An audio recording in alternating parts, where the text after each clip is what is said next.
Okay, so we're going to talk just a little bit briefly about dietary supplements. And so these would include things like vitamin and mineral supplements.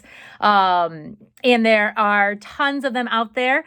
There's a supplement for just about every vitamin and mineral, and lots of different companies that have these supplements out there. And some of them are combined with others, some of them are just standalone. So there's lots of things out there. And I guess my main message about dietary supplements would be it's always best to get our vitamins and minerals through the foods that we eat. It seems time and time again, it's been shown that our body tends to absorb and utilize vitamins and minerals better when when they're in the form of whole foods rather than in the form of a pill or a supplement, right? But that doesn't mean that supplements can't play a role in our diets.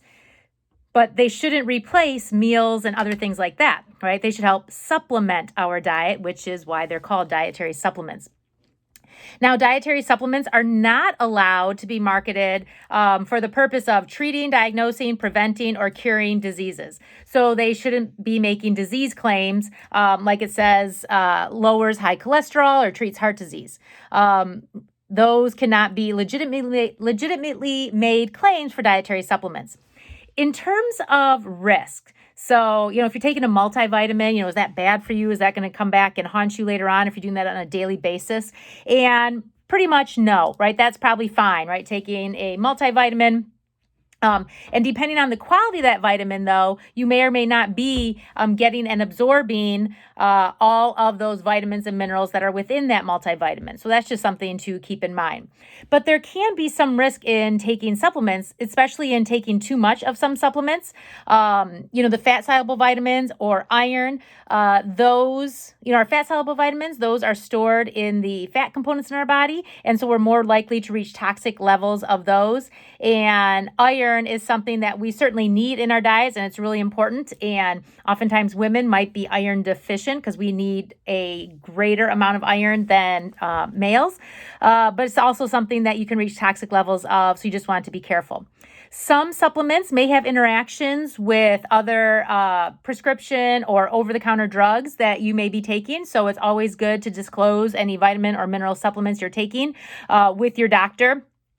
Whether or not you are taking any medicines, but certainly if you're taking medicines, it would be a good idea to do that as well. So the other thing about the supplement industry is that the FDA, which is the food and which regulates our food and our drugs, they are not authorized to review dietary supplements for their safety or their effectiveness. So let me just say that again, right? The FDA does not review dietary supplements before they hit the market for their safety or effectiveness. And so that's just something to really keep in mind, that these products have not been evaluated before they get on the shelf for consumers as to their safety or effectiveness. And that's just something that we want to bear in mind. Now, there has, a lot of these supplements have been out and about for a long time in terms of vitamins and minerals, and not a lot of adverse effects, right, for many of them have been reported. But that also doesn't mean that it's a good use of your money in terms of are they effective and are they benefiting you? So that's just another consideration to think about as well. If you want to learn more information about what it is you're taking or what it is you're thinking of taking, rather than going to like the manufacturer's website for whatever supplement you're interested in, it's best to go from, it's best to go to unbiased sources for that supplement. So, the FDA is a great place to start. NIH, eatright.org, which is the Dietetics Association. So kind of these unbiased sources that'll give you unbiased information about these supplements, not biased information, which would come from a company website who's trying to make sure people want to buy their product, right? Now, with a couple other things about dietary supplements, and, if we just look at vitamin and mineral supplements, that's one thing, but there are also lots of products out there that have claims for especially weight loss things and boosting your energy, those types of things. Just be very aware that if there's a claim about a product that sounds too good to be true, it probably is. And I don't want to say probably, like it definitely is probably not true, right? If it sounds too good to be true, it's probably not true. And so just kind of being aware. And the other one too is that natural does not mean safe, and natural is not like a regulated word. You can put natural on anything. There's no criteria that is associated with that to use that word natural on a label. And so natural does not mean safe, and that should not make you feel better, or worse, I guess, but it shouldn't make you feel better about using a product if it claims that it's natural. Now, if you do experience problems with a supplement, there is a way to report it to the FDA, and that's included on this document as well. So you could have that.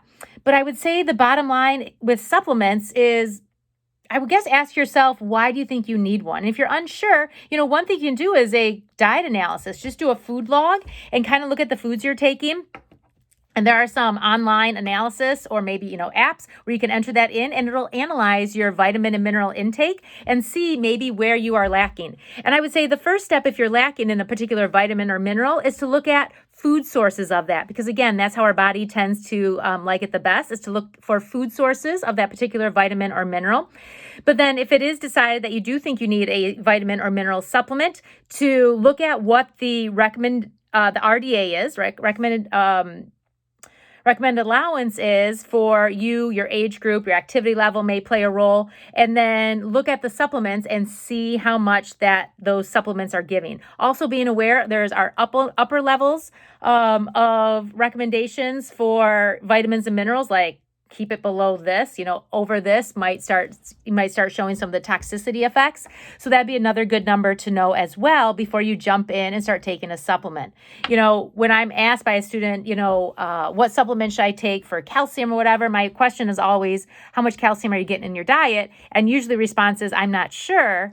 So I ask, how do you know if you need a supplement, right? And so I would say step one is really looking at your diet and seeing, what am I taking in and how am I doing? Step two, look at whole foods if you find that you're deficient in something. Step three, if you do want to take a supplement, make sure you're aware of what the RDA is and how much the supplement gives you of that. And then, of course, if you do have any problems, you know how to report it. It's on this document. Okay, so I hope that was a little helpful. And again, this is a great resource. FDA, this is directly from the FDA's website, but they have lots of information out there if it's something else you're interested in. Okay, have a great day.